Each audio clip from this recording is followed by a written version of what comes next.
Napoleon Bonaparte was once the master of Europe. His armies marched from the deserts of Egypt to the frozen plains of Russia. He redrew maps and made kings, but his ambition was his downfall. After his final defeat at the Battle of Waterloo in 1815, the British had a problem. What do you do with a man like Napoleon? They couldn't let him stay in Europe. He had already escaped from one exile on the island of Elba. They needed a place so remote, so inescapable that he could never threaten them again. They chose Saint Helena, a tiny volcanic rock in the middle of the South Atlantic Ocean. It was thousands of miles from anywhere. Life on Saint Helena was a world away from the imperial courts Napoleon had known. He was a prisoner, living in a damp, rat-infested house called Longwood. The British governor, Sir Hudson Lowe, was a strict jailer. He limited Napoleon's movements and read his mail. The climate was harsh, with constant wind and rain. For the former emperor, it was a golden cage at best, a miserable prison at worst. He spent his days dictating his memoirs, gardening, and staring out at the vast empty ocean that surrounded him. He was a lion trapped, and the isolation slowly wore him down, both in spirit and in health. Napoleon arrived on the island in October 1815, still a relatively healthy man in his mid-40s. But the conditions on St. Helena began to take their toll. He complained about the dampness of Longwood House, which many believed was unhealthy. His routine became monotonous, a stark contrast to his previous life of constant action and campaigning.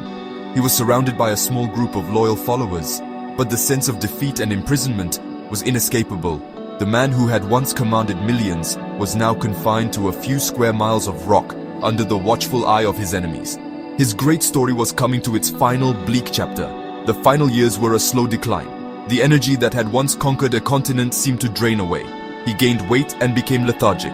He argued with his British captors over the smallest details of his confinement. Was this simply the result of depression and inactivity, or was something more sinister at play? The once great general was fighting his last battle, not on a field of blood and glory, but within the walls of his own decaying body. The world watched and waited, wondering how the story of this extraordinary man would finally end on that lonely, windswept island. In the last year of his life, Napoleon's health collapsed dramatically. He was plagued by a host of strange and painful symptoms that baffled his doctors. He suffered from constant abdominal pain, which he described as a sharp, stabbing feeling. He had a persistent cough, headaches, and chills followed by fevers. His legs became swollen, and he felt a profound weakness that often left him confined to his bed for days. He lost his appetite and began to lose a significant amount of weight. His once powerful physique wasted away, leaving him a pale and fragile shadow of his former self. His suffering was intense and relentless. His doctors were at a loss. They prescribed various treatments, but nothing seemed to work.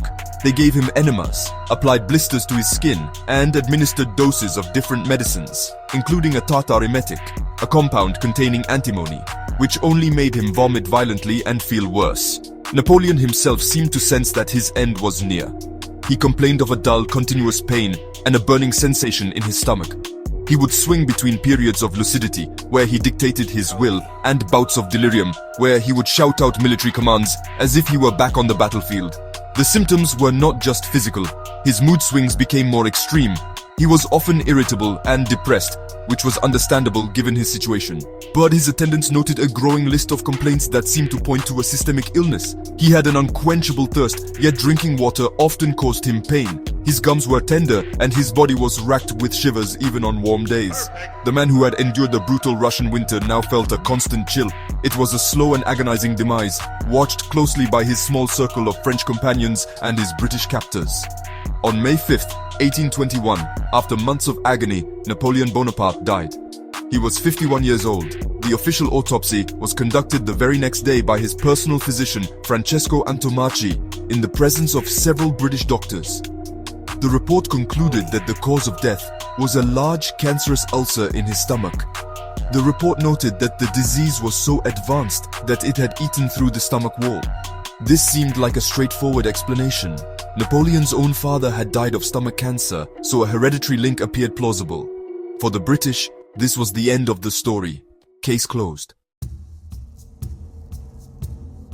The official verdict of stomach cancer seemed to close the book on Napoleon's death. For over a century, this was the accepted truth. It was a sad but unremarkable end for such a remarkable man. But doubts always lingered. Some of Napoleon's followers on Saint Helena had always suspected foul play. They believed the British had poisoned him to ensure he could never return to threaten Europe again. These were just whispers, however, without any solid evidence to back them up.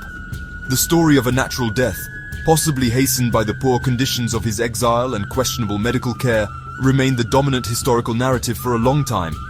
Then, in the 1960s, a Swedish dentist and amateur toxicologist named Sten Forshovud changed everything. He was a passionate admirer of Napoleon and had read the detailed memoirs of Louis Marchand, Napoleon's loyal valet. Forshovud was struck by how the described symptoms did not perfectly align with stomach cancer alone. Instead, he saw a pattern that strongly suggested chronic arsenic poisoning. Symptoms like extreme thirst, swollen limbs, hair loss, and gastric distress were all classic signs. He decided to test his theory.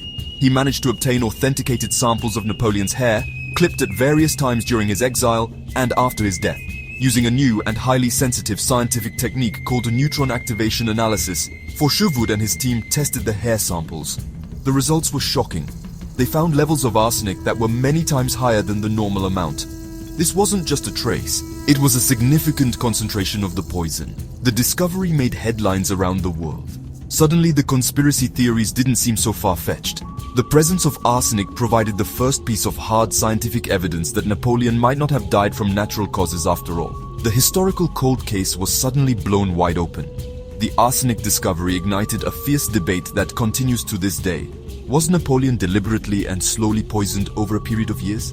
The fluctuating levels of arsenic found in the hair samples seemed to suggest he was given doses at different times. This pointed towards a calculated, long-term plot. If it was murder, who was responsible? Was it the British governor, Hudson Lowe, acting on secret orders from London?